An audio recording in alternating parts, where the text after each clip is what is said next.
Shalom, selamat pagi Bapak Ibu Saudara sekalian. Selamat datang, selamat beribadah. Mari kita bersama bangkit berdiri. Kita akan awali ibadah kita pada pagi hari ini dalam doa. Bapa kami dalam surga, pada pagi hari ini kami datang kepadamu. Sebelum kami memulai ibadah kami mohon berkat anugerah Tuhan. Biarlah kami boleh mendapatkan berkat-berkat rohani melalui ibadah kami pada pagi hari ini. Berkati ibadah kami dari awal sampai pada akhirnya. Tuhan pimpin dan sertai. Bahwa pertolongan kami datangnya daripada Tuhan Allah, pencipta langit dan bumi. Turunlah kiranya dalam ibadah kami pada pagi hari ini anugerah, damai sejahtera dari Tuhan kita Yesus Kristus. Amin. Amin. Shalom Bapak Ibu yang dikasihi Tuhan. Shalom juga untuk Bapak Ibu yang beribadah online di rumah. Kita akan masuk di dalam ibadah kita pada pagi hari ini dengan persembahkan pujian bagi Tuhan. Kita mau sungguh-sungguh menyembah Tuhan. Kita angkat satu pujian, mendekat padamu Tuhan. Haleluya. Terima kasih Tuhan. Kami mau datang padamu Tuhan. Kami mau bawa pujian kami yang terbaik bagi Engkau.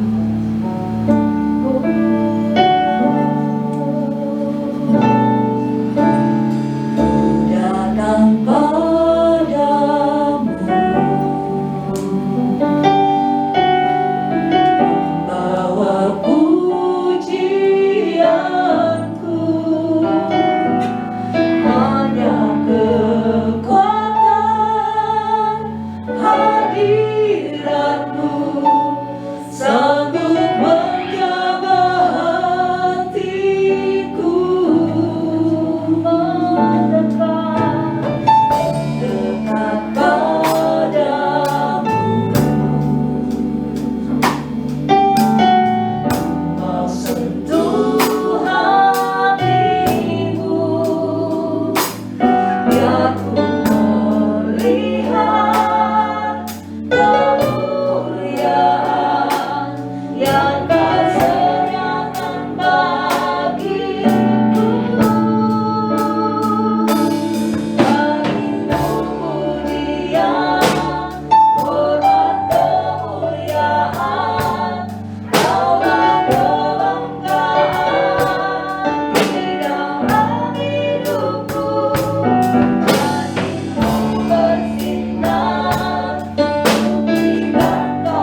kasih Bapa, beracara di tengah-tengah kami.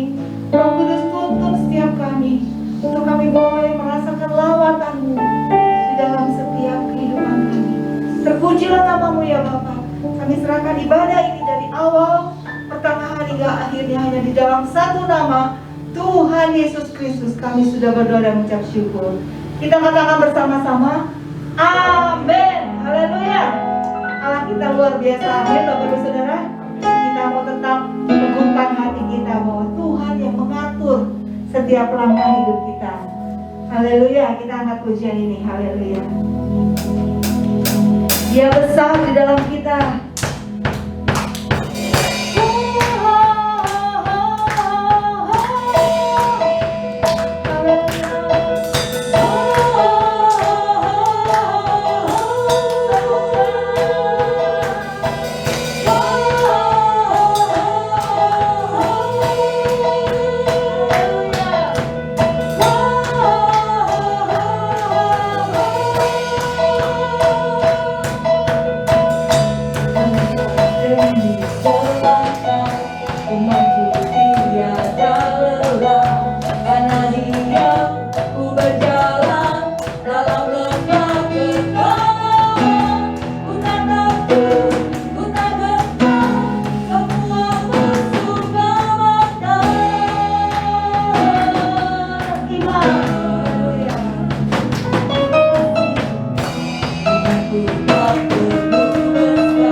dalam hidup kita. Silakan Bapak Ibu duduk.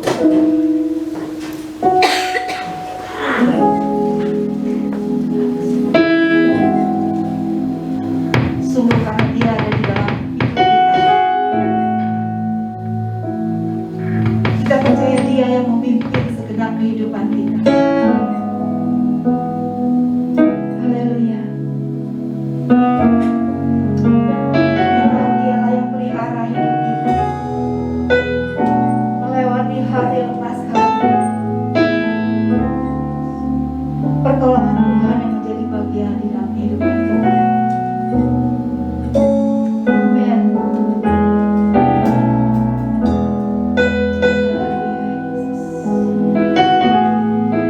Terima kasih Tuhan.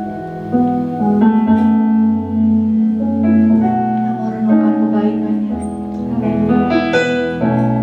Ku tahu Bapa peliharaku, Dia baik, Dia baik. Ku yakin Dia selalu sertaku. Dia baik bagiku. Kau Bapa pelihara. Tahu Bapa peliharaku, Dia baik, Dia baik. Ku yakin Dia selalu sertaku. Dia baik bagiku.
Amin. Dia selalu baik bagi setiap kehidupan kita.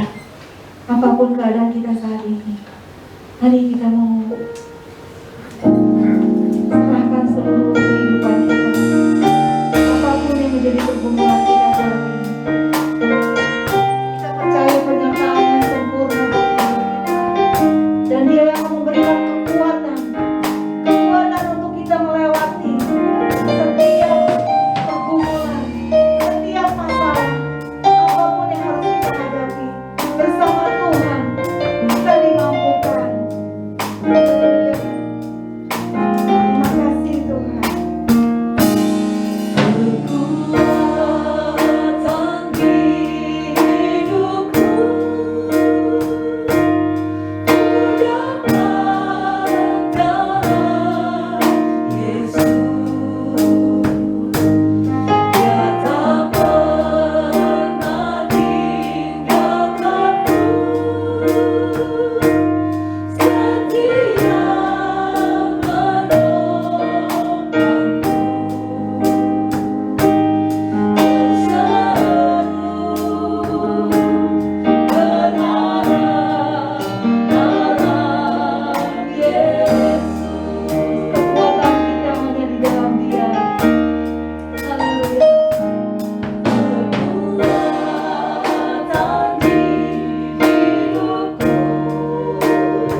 kekuatan kami Tuhan. Kami tidak mau mengandalkan kekuatan lain di luar Engkau. Karena Engkaulah satu-satunya yang memampukan kami Tuhan. Kami boleh berjalan sampai saat ini. Oleh karena itu kami mau teduhkan hati kami. Kami mau bawa hidup kami untuk terus diisi oleh kebenaran firman-Mu. Karena kebenaran firman-Mu sanggup memerdekakan kami Tuhan. Berbicaralah di dalam setiap kehidupan kami. Tuhan, berikan kepekaan kepada kami untuk kami dapat mengerti maksud dan rencana-Mu di tiap langkah-langkah hidup kami. Terpujilah nama-Mu ya Bapa. Kami serahkan jam pemberitaan firman pada pagi siang hari ini ke dalam tangan-Mu. Hanya di dalam nama Tuhan Yesus Kristus kami siapkan hati kami. Kami siap menerima firman Tuhan. Haleluya. Amin. Kita akan mendengarkan firman. Saya mengajak kita membuka Alkitab kita dari kitab Imamat pasal 10 ayat yang ke-1 sampai dengan ayat yang ke-7. Imamat pasal yang ke-10 atau bab yang ke-10 ayat pertama sampai dengan ayat yang ke-7. Lembaga Alkitab Indonesia memberikan judul Kematian Nadab dan Abihu. Imamat 10 ayat 1 sampai ayat yang ke-7, demikian firman Tuhan.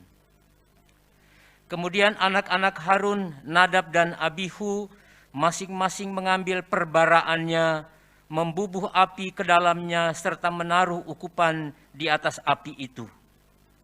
Dengan demikian mereka mempersembahkan ke hadapan Tuhan api yang asing, yang tidak diperintahkannya kepada mereka. Maka keluarlah api dari hadapan Tuhan, lalu menghanguskan keduanya, sehingga mati di hadapan Tuhan. Berkatalah Musa kepada Harun, inilah yang difirmankan Tuhan, kepada orang yang karib kepadaku kunyatakan kekudusanku, dan di muka seluruh bangsa itu akan kuperlihatkan kemuliaanku. Dan Harun berdiam diri. Kemudian Musa memanggil Misael dan Elsafan, anak-anak Uziel, paman Harun, lalu berkatalah ia kepada mereka, datang kemari. Angkatlah saudara-saudaramu ini dari depan tempat kudus keluar perkemahan. Mereka datang dan mengangkat mayat keduanya, masih berpakaian kemeja, keluar perkemahan seperti yang dikatakan Musa. Kemudian berkatalah Musa kepada Harun dan kepada Eleazar dan Itamar, anak-anak Harun, janganlah kamu berkabung dan janganlah kamu berduka cita, supaya jangan kamu mati dan jangan Tuhan memurkai segenap umat ini. Tetapi saudara-saudaramu, yaitu seluruh bangsa Israel, merekalah yang harus menangis karena api yang dinyalakan Tuhan itu. Janganlah kamu pergi dari depan pintu kemah pertemuan, supaya jangan kamu mati, karena minyak urapan Tuhan ada di atasmu. Mereka melakukan sesuai dengan perkataan Musa. Berbahagialah setiap kita yang suka untuk membaca firman, merenungkan dan mau melakukan dalam kehidupan kita tiap-tiap hari. Saudara-saudara, Origenes pernah berkata, jika seseorang ingin diselamatkan, baiklah ia datang ke rumah tempat darah Kristus menjadi tanda penebusan dosa. Saya ulang, jika seseorang ingin diselamatkan, baiklah ia datang ke rumah tempat darah Kristus menjadi tanda penebusan dosa. Saudara, di manakah tempat itu? Yang jelas, di rumah Tuhan, di baitnya yang kudus, di gerejanya. Sengaja saya mengambil kalimat ini menjadi dasar pijakan kita bahwa kesalahan terbesar gereja di zaman modern ini adalah ketika gereja tidak lagi diperkenalkan sebagai rumah tempat menjadi tanda penebusan dosa. Gereja hanya dilihat sebagai rumah sakit, tempat orang sakit disembuhkan, rumah sosial ketika orang susah ditolong, rumah pemulihan kekuatan ketika orang-orang frustrasi dipulihkan, Rumah pencari berkat ketika orang betul-betul hanya memperjuangkan berkat itu. Dan tidak jarang gereja hanya menjadi panggung-panggung pertunjukan. Padahal saudara, kalau kita memperhatikan sejak perjanjian lama, kata gereja itu muncul dari kata kahal atau yang kita kenal dengan istilah Bethel. Sampai pada masa perjanjian baru ada istilah eklesia, ada istilah kuriake, ada istilah koinonia yang kita kenal dengan istilah gereja zaman sekarang. Tetaplah menjadi tempat di mana pengorbanan terjadi. Jadi gereja yang kita hidupi, yang kita diami, sebenarnya itu adalah tempat di mana kita menyadari bahwa Kristus berkorban bagi kita. Meskipun saudara, di gereja bukan darah lagi yang ditumpahkan, karena simbolisasi itu telah dikerjakan di dalam perjamuan kudus yang kita kerjakan tiap-tiap bulan melalui anggur dan roti yang melambangkan tertumpahnya darah Kristus, hancurnya tubuh Kristus demi keampunan saudara dan saya, demi penebusan kita dari segala dosa-dosa kita. Berarti saudara, dengan kata lain, gereja adalah rumah Tuhan di mana kita perlu menjaga konsistensi iman karena kita telah ditebus dengan darah yang mahal dan dengan semangat yang sama. Saudara dan saya, kita dipanggil untuk berkorban melalui kesetiaan bagi kemuliaan Tuhan saja. Nah, bertepatan dengan bulan gereja di bulan ini, kita membahas satu kisah yang di dalamnya mengajak saudara dan saya untuk menjaga sebuah marwah dari persekutuan gerejawi dan tidak menjadikannya hanya sekedar tempat kita menikmati berkat, hanya sekedar menikmati berkat, yaitu berkat personal sebagai akibat dari orang-orang percaya. Jadi ketika kita datang beribadah, sekaligus kita menjaga hakikat dari gereja, di mana Kristus telah mati, bangkit bagi kita. Atau dengan kata lain, saya memberikan kalimat seperti ini, saudara.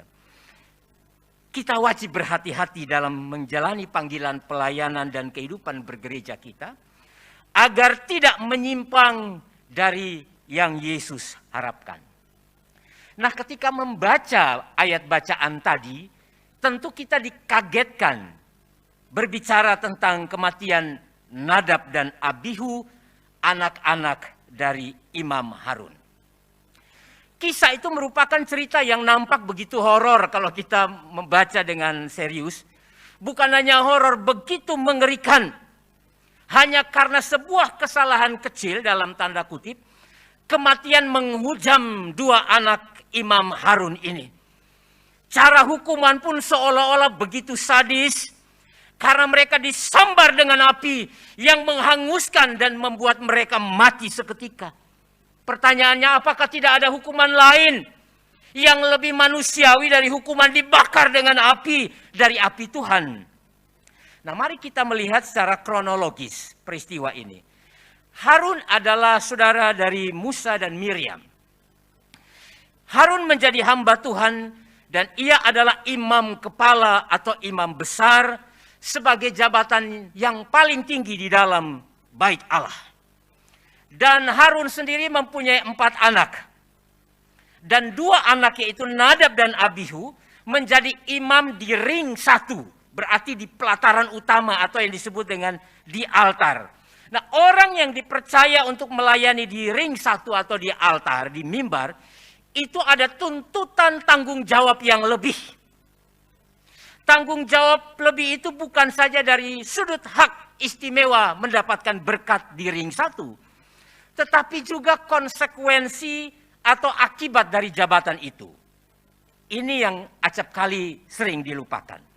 Nah, mari kita memperhatikan ayat 1.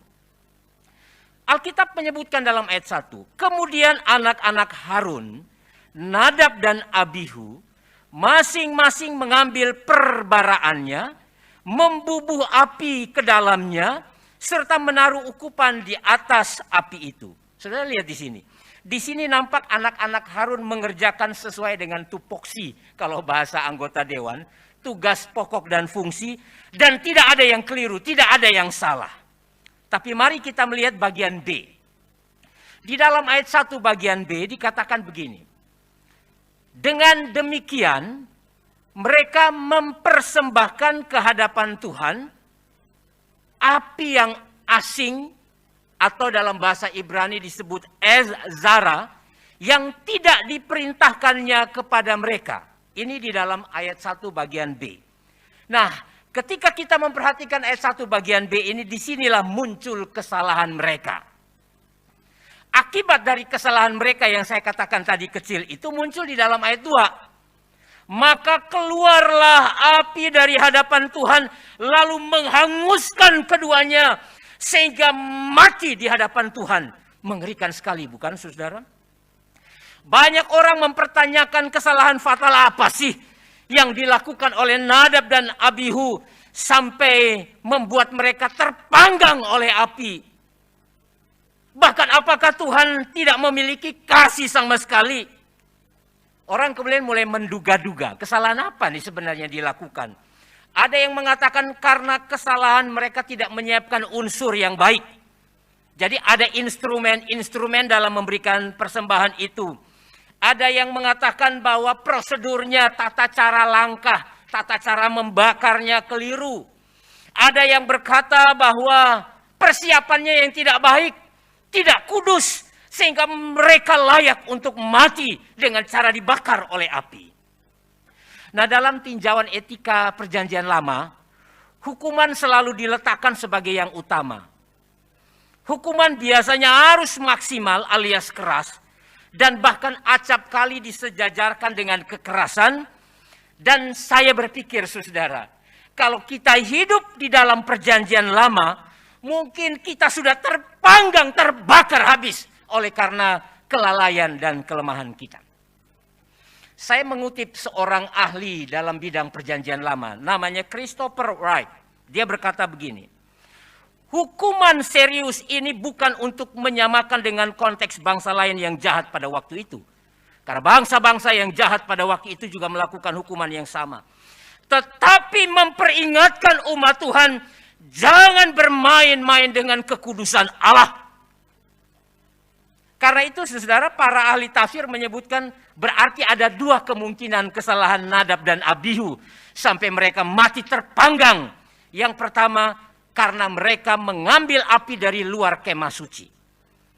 Minggu kemarin kita telah membahas bagaimana mezbah itu harus terus menyala. Dan rupanya mereka tidak mengambil di mezbah utama itu, tapi mereka mengambil api dari luar, lalu mereka membakar ukupan itu. Ini kesalahan yang dilakukan.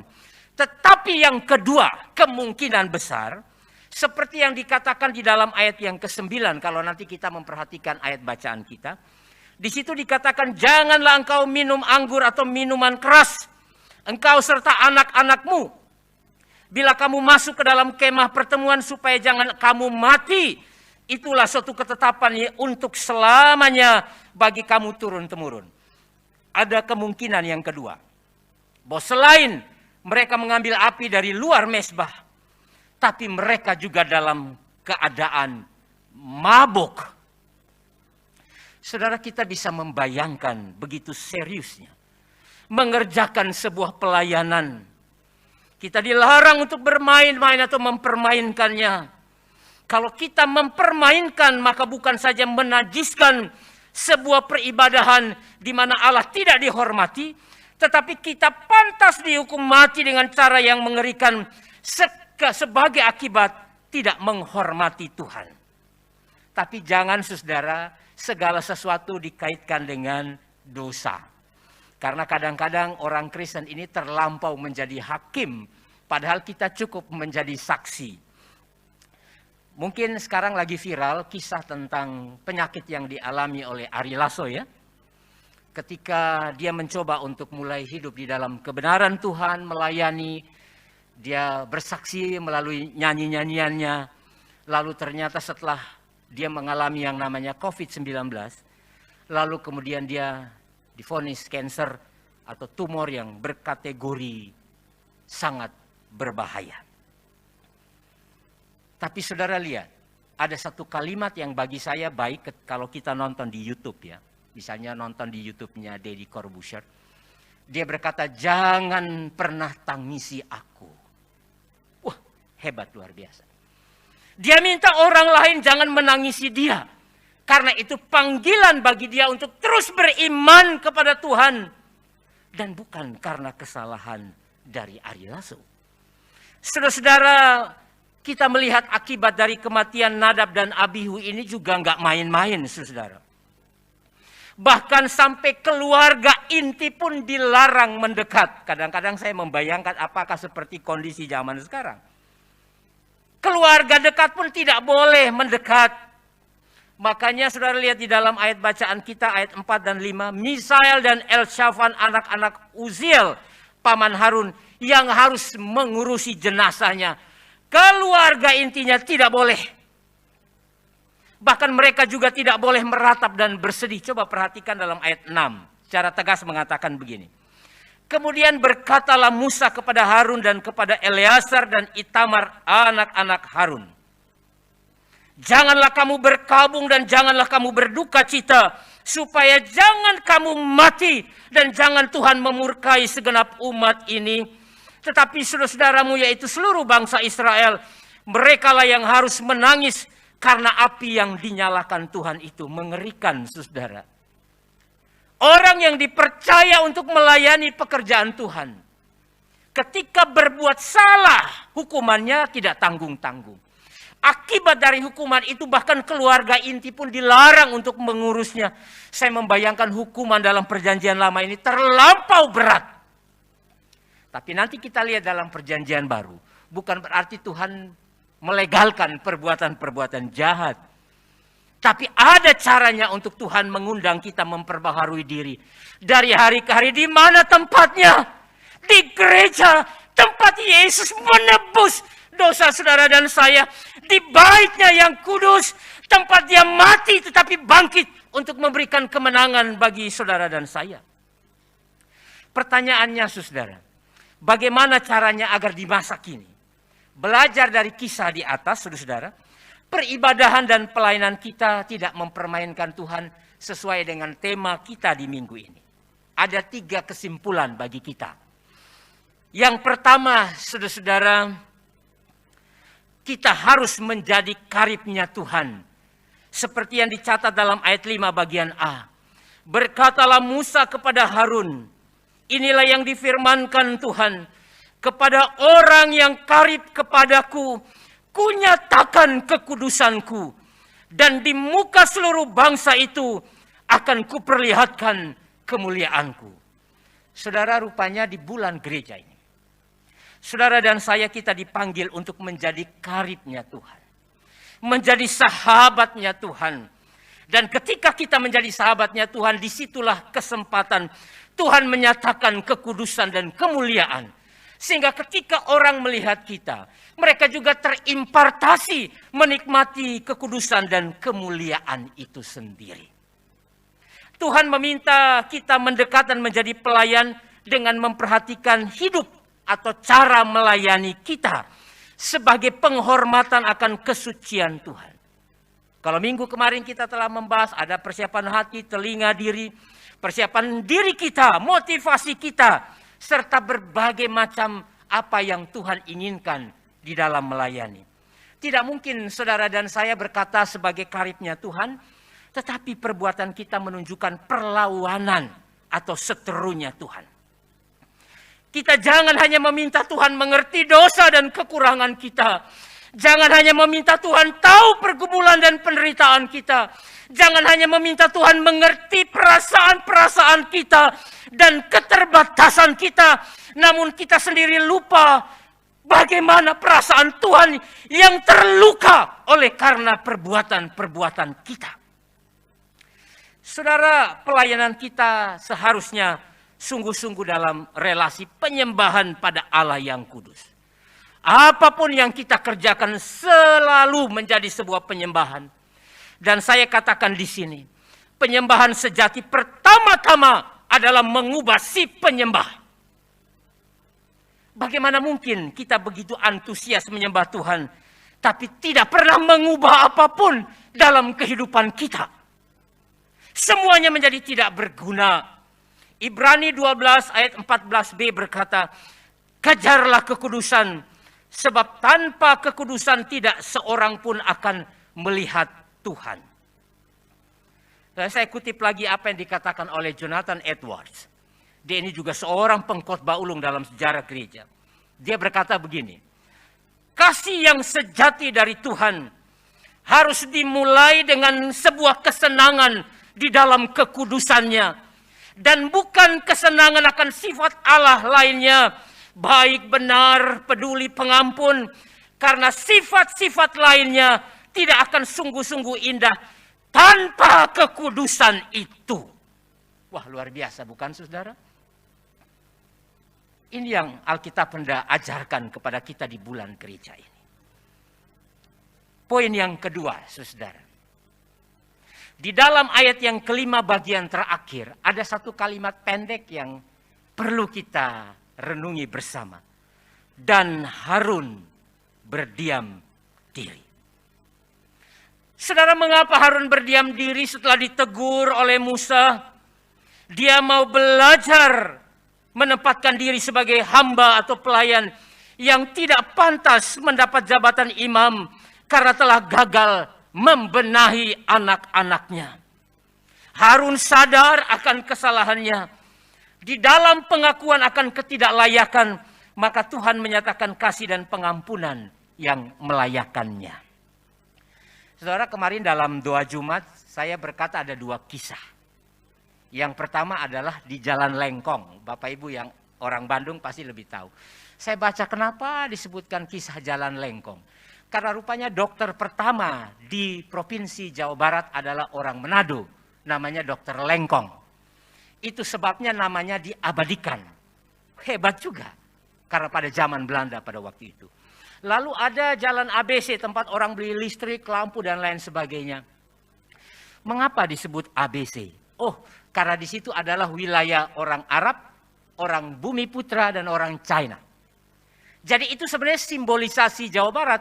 Makanya saudara lihat dalam sejarah Indonesia, konflik sektarian di mana-mana, kota Bandung itu jauh lebih aman. Karena mereka sudah terbiasa hidup bertoleransi. Nah, saya ingin katakan kepada kita bahwa hidup bertoleransi baik, tapi jangan sampai kita bertoleransi dengan dosa. Sudah saatnya kita berdiam diri kini di masa-masa pandemi ini. Dan kita bersyukur ya saudara, di masa pandemi ini makin turun. Bayangkan dari hampir 70.000 per hari, sekarang tinggal 5.000, 6.000. Dan itu akan turun terus. Karena herd immunity itu akan terbentuk dengan sendirinya. Dan gereja juga semakin berani. Makanya pemerintah dan juga Persekutuan Gereja Indonesia menghimbau untuk orang-orang Kristen warga gereja, jangan kemudian kita terngiang-ngiang dengan istilah COVID ini. Padahal kita sendiri nggak paham soal COVID. Lalu kita kemudian menyebarkan berita-berita yang menakutkan sampai akhirnya orang tidak mampu lagi berbuat apa-apa. Jadi kemudian kita takut dengan dakwaan-dakwaan itu. Bahkan ada yang tidak paham, nyebar lagi, ada varian baru namanya varian Mu, yang sebenarnya kita juga nggak paham. Saya kira dengan protokol kesehatan saja sudah menolong kita, termasuk dalam kehidupan bergereja yang hari ini begitu antusias jemaat-jemaat Galunggung. Karena itu saudara, mari di saat-saat berdiam diri kita tidak pergi kemana-mana, kita banyak saat teduh, kita memperbarui relasi kita dengan Tuhan di dalam ketenangan kita untuk membangun sikap yang benar seperti Harun yang berdiam diri. Yesaya 30 ayat 15 berkata, sebab beginilah firman Tuhan Allah yang Maha Kudus Allah Israel, dalam tinggal tenang dan percaya terletak kekuatan. Jangan gegabah, kita butuh ketenangan dalam menghadapi berbagai persoalan. Sekarang ini sudah lihat begitu mencuatnya migrasi orang dari satu gereja ke gereja yang lain dengan beragam alasan sampai kita tak kuasa untuk menahannya. Nah, sebagai umat Tuhan justru di saat-saat ini kita minta hikmat kepada Tuhan, berdiam diri. Kita minta Tuhan memberikan anugerah kepada kita sambil kita bertanya dalam diri kita, sejauh mana kepengeringan kita kepada Tuhan selama ini? Apakah kita mencari yang Tuhan mau atau kita mencari yang kita mau? Spurgeon, ini juga seorang pengkhotbah yang hebat, dia juga seorang penafsir yang baik. Dia berkata begini, pada saat kita menemukan gereja yang sempurna, hal ini menjadi saat yang kurang sempurna ketika kita bergabung di dalamnya. Justru saat ini kita membangun gereja kita, Gia Galunggung yang nampak tidak sempurna, yang telah Tuhan percayakan pada kita untuk bertumbuh, beribadah, melayani, dan membangun komunitas yang ada di dalamnya. Gereja kita saat ini membutuhkan ketenangan dan keteduhan, dan bukan sekedar keramaian dengan berbagai keinginan yang kerap kali bertentangan dengan kehendak Tuhan. Mari saudara, di masa sukar ini kita banyak berdiam diri supaya kita memperoleh kekuatan. Yang ketiga, yang terakhir, saudara, komitmen menjaga kehidupan yang berkenan sebagai janji setia. Saudara, saya menggunakan istilah sakramentum karena memang ketika orang akan dibaptis, orang akan menikmati perjamuan kudus, itu kan disebut dengan sakramen. Sakramen itu dari kata sakramentum, berarti janji setia sampai mati. Janji setia sampai mati. Berarti orang yang dibaptis kalau dia tidak setia sampai mati, dia telah mengingkari janji setianya. Kalau orang yang tiap bulan atau mungkin tiap tahun dia mengikuti perjamuan kudus sebagai janji setianya kepada Tuhan, tetapi kalau dia tidak setia, dia telah mengingkari janji sucinya. Saudara, kita tidak cukup dengan berkata mau. Harus diwujudkan dalam spirit komitmen yang tinggi untuk setia. Dan saya bersyukur sampai detik ini saudara begitu setia beribadah dan melayani. Di dalam segala keterbatasan, itu hebat. Terutama tentu firman hari ini mengingatkan kita sebagai pelayan-pelayan utama ring 1 yang Tuhan izinkan berada di altar.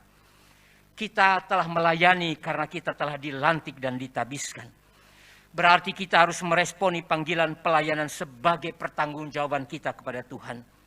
Harganya harus sama mahalnya dengan darah Kristus yang ditumpahkan bagi kita di atas kayu salib. Dan dalam bacaan ini menggunakan istilah minyak urapan. Artinya saudara dan saya dikhususkan, dikuduskan untuk melayani Tuhan dalam kesetiaan. Perhatikan di dalam ayat yang ke-7. Janganlah kamu pergi dari depan pintu kemah pertemuan. Kita jangan pergi kemana-mana. Supaya jangan kamu mati. Karena minyak urapan Tuhan ada di atasmu. Karena pelantikan dan penabisan. Dan mereka melakukan sesuai dengan perkataan Musa. Saudara, bagaimana dengan kita? Sudahkah kita menghormati Tuhan di rumahnya yang kudus dengan segala kemuliaan? Atau kita menghormatinya sambil kita mencari kemuliaan bagi diri kita sendiri? Zaman sekarang ini banyak orang frustrasi, saudara. Bahkan Tuhan saja banyak yang kemudian tidak mau kenal. Ada peristiwa juga kalau lagi viral, ada satu keluarga yang mengorbankan 2 anaknya sebagai pesugihan untuk mendapat kekuatan dan berkat. Yang pertama dia bunuh, yang kedua dia cungkil matanya sampai berdarah. Kemarin baru selesai operasi, saya bilang, waduh, gila benar-benar. Saya berharap kita yang berada dalam Tuhan, yang dipanggil Tuhan untuk melayani, kita tidak putus asa menghadapi hidup ini.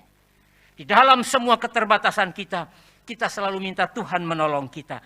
Dan inilah pokok pengajaran yang ingin disampaikan kitab Imamat pasal 10 ayat 1 sampai ayat 7 dalam tema jangan mempermainkan Tuhan. Saya akan menutup khotbah pada pagi hari ini dengan kutipan tulisan dari sang reformator gereja, karena ini bertepatan dengan bulan gereja, John Calvin. Orang menyebut Calvin, harusnya Calvin karena dia seorang Prancis. Dia berkata begini, dimanapun kita melihat firman Tuhan yang diajarkan dan diperdengarkan, disitulah gereja Tuhan berdiri. Jika saudara dan saya menemukan yang lain dari itu, pasti bukan gereja. Selamat mempermuliakan Tuhan. Amin. Tuhan, terima kasih buat kebenaran firman-Mu yang telah disampaikan oleh hamba-Mu Pendeta Daud Adu. Satu firman yang keras, yang memperingatkan kami semua untuk kami boleh hidup menjaga kekudusan kami di hadapan Engkau. Tuhan, kami adalah manusia yang penuh dengan kekurangan dan kelemahan. Biarlah kami sebagai orang-orang percaya, orang-orang beriman, kami boleh menjaga kehidupan kami. Kami rindu kerohanian kami boleh semakin dewasa di dalam Tuhan. Kami rindu baik hati kami, pikiran kami, pengetahuan kami kepada Tuhan semakin dalam. Dan biarlah pada firman Tuhan yang kami dengar pada pagi hari ini, kami boleh juga meluangkan waktu berdiam diri pada saat kami menghadapi pergumulan, masalah, dan juga tantangan dalam kehidupan kami. Kami punya waktu berdiam diri bersama dengan Tuhan untuk kami boleh mendapatkan kekuatan daripada-Mu, Tuhan. Biarlah Tuhan terus membangun diri kami masing-masing. Terima kasih ya Tuhan buat firman meteraikan di dalam hati dan kehidupan kami. Dalam nama Tuhan Yesus kami berdoa. Amin.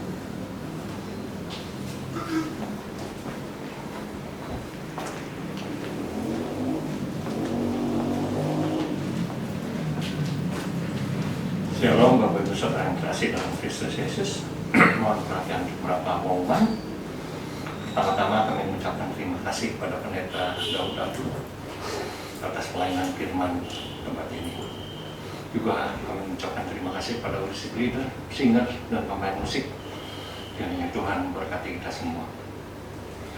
Kebaktian minggu depan tetap ada di tempat ini di jam 9 pagi tanggal 21 November 2021 dan akan dilayani oleh Gembala kita Pendeta Timotius Setiawan. Minggu depan juga ada perjamuan kudus di tempat ini, karena biasanya perjamuan kudus di minggu keempat, tapi kita ajukan ke minggu 3 karena minggu keempat nanti kita akan memperingati ulang tahun gereja kita. Perjamuan kudus minggu depan pelayannya adalah Bapak Budiman dan Bapak Nandang. Terima kasih, cukup sekian pengumuman. Tiba saatnya untuk persembahan. Mohon kesediaan Ibu Ain dan Ibu Syauli untuk menjadi pelayan hari ini. Terima kasih.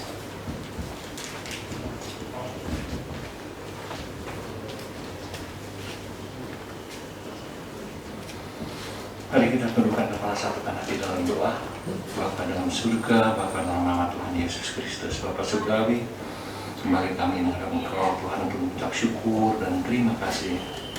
Terima kasih atas segala berkat-berkat yang telah Kau limpahkan kepada kami. Sementara kami akan memberikan persembahan, urapi dan berkati tangan-tangan yang akan memberi. Memang kami yang memberi tidak sebanding dengan apa yang telah kami terima dari Engkau, tapi kami ingin memberi dengan hati tulus. Biarlah persembahan ini dapat dikelola dengan rasa takut akan Tuhan untuk kemuliaan nama-Mu di tempat ini. Terima kasih Bapa, terima kasih Yesus, terima kasih Roh Kudus. Hanya di dalam nama Tuhan Yesus kami telah mengucap syukur dan berdoa. Haleluya. Amin. Amin. Selamat memberi, Tuhan Yesus memberkati. Yesus Tuhan yang selalu bekerja dalam hidupku, sampai kali membuatku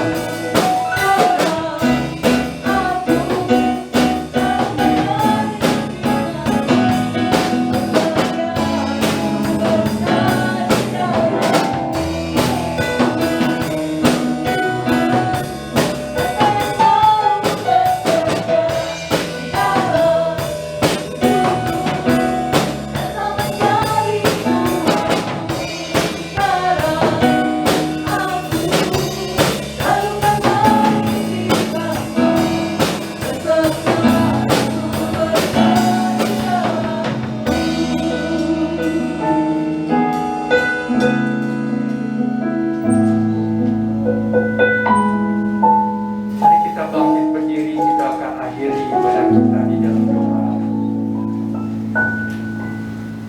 Tuhan, terima kasih buat kebenaran firman yang telah disampaikan oleh hamba-Mu Pendeta Daud. Tuhan memberkati pelayanannya, jemaat yang digembalakannya, Gereja Samasi Galunggung. Tuhan memberkati keluarganya. Tuhan mau pakai keluarga ini bagi kemuliaan, kebesaran nama Tuhan. Tuhan, kami juga membawa persembahan kami ke hadapan hadirat-Mu. Berkati persembahan ini, biarlah boleh menjadi berkat bagi gereja-Mu di tempat ini. Terima kasih Tuhan. Kami berdoa bagi setiap kami, baik yang di tempat maupun yang di rumah, boleh menerima berkat yang sama melalui kebenaran firman Tuhan. Kami juga mengingat di dalam doa bagi keluarga Ibu Nova yang baru ditinggal oleh ayahanda yang kasih, supaya Tuhan memberikan penghiburan, kekuatan kepada keluarga yang berduka. Tuhan memimpin langkah selanjutnya dalam kehidupan mereka. Terima kasih ya Tuhan. Bapa kami dalam surga, kami menyerahkan bangsa dan negara kami Indonesia yang kami kasihi. Biarlah kiranya kami boleh terus berdoa bagi bangsa dan negara kami Indonesia. Boleh jiwa-jiwa dimenangkan bagi kerajaan-Mu. Boleh gereja-gereja-Mu semakin dimurnikan dari segala hal-hal yang sifatnya duniawi. Dan kami berdoa supaya gereja-Mu di muka bumi ini boleh menjaga kekudusan Tuhan dan boleh menjaga hati yang murni di dalam melayani Tuhan. Terima kasih Tuhan. Berkati pada minggu depan kami akan menerima perjamuan yang kudus. Tuhan mempersiapkan hati kami masing-masing boleh menerima sakramen perjamuan yang kudus. Terima kasih Tuhan. Saudaraku yang kekasih, pulanglah dengan membawa berkat daripada Tuhan. Tuhan memberkati engkau dan melindungi engkau. Tuhan menyinari engkau dengan wajah-Nya dan memberi engkau kasih karunia. Tuhan menghadapkan wajah-Nya kepadamu dan memberi engkau damai sejahtera. Kiranya kasih sayang dari Allah Bapa di surga, anugerah keselamatan dari Tuhan Yesus Kristus, dan pertolongan daripada Allah Roh Kudus menyertai saudara-saudara sekalian mulai saat ini sampai Maranatha, Tuhan Yesus datang kembali. Amin. Bunda damai sejahtera